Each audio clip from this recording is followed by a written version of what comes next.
তদন্তাধীন কোনো মামলায় আসামি স্বীকারোক্তিমূলক জবানবন্দি জনসমক্ষে প্রকাশ করার একটা বাধা রয়েছে, কারণ এটা প্রাইভেট ডকুমেন্টস। এটা নিয়ে বক্তব্য দেওয়া ন্যায় বিচারের পরিপন্থী। কি করে গণমাধ্যমে তাদের জবানবন্দি প্রকাশ পেল? তদন্তাধীন স্পর্শকাতর বিষয়ে হুবহু বক্তব্য গণমাধ্যমে প্রকাশ বেআইনি বলেও দাবি করেন আইনজীবী এহসানুল হক সমাজি।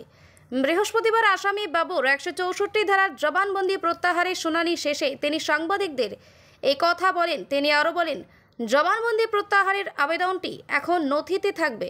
এর গুরুত্ব তৈরি হবে যখন আসামিপক্ষ ফৌজদারি কার্যবিধির 342 ধারায় আত্মপক্ষ সমর্থনের দিন ও আবেদনের কারণ যথার্থতার মেলবন্ধন করতে পারেন। সেদিন যৌক্তিক মনে করলে বিচারক আদালত আবেদনের বক্তব্য অর্থাৎ জোর করে নেওয়া জবানবন্দি আমলে নেবেন। এদিন ঝিনাইদহ 4 আসনের সংসদ সদস্য আনোয়ারুল আজিম আনার হত্যার ঘটনায় গ্রেফতার 3 আসামির জবানবন্দি প্রত্যাহারের আবেদন করেন তাদের আইনজীবীরা।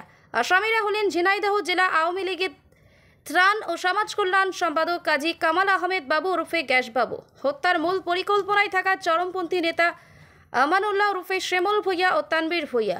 বৃহস্পতিবার ঢাকার অতিরিক্ত চিফ মেট্রোপলিটন ম্যাজিস্ট্রেট মাহবুবুল হকের আদালতে এই আবেদন করা হয়। আসামিদের উপস্থিতিতে তাদের পক্ষে শুনানি করেন ঢাকা মহানগর দায়রা জজ আদালতের সাবেক সরকারি কৌঁসুলি এহসানুল হক সমাজি সহ কয়েকজন আইনজীবী।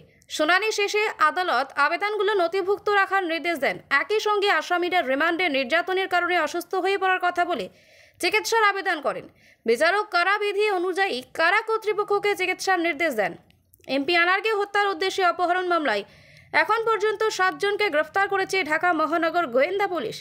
তারা হলেন শ্যামল ভূঁইয়া, তানভীর ভূঁইয়া, শেলেস্তি রহমান, ঝিনাইদহ জেলা আওয়ামী লীগের সাধারণ সম্পাদক শহীদুল করিম মিন্টু, জেলা আওয়ামী লীগের ত্রাণ ও সমাজ কল্যাণ সম্পাদক কাজী কামাল আহমেদ বাবু ওরফে গ্যাস বাবু, মোস্তাফিজুর রহমান ও ফয়সাল আলী। তাদের মধ্যে শহীদুল করিম মিন্টু ছাড়া 6 জনই হত্যার দায় স্বীকার করে আদালতে ফৌজদারি কার্যবিধির 164 ধারায় জবানবন্দি দিয়েছেন। বর্তমানে সব আসামি কারাগারে রয়েছেন।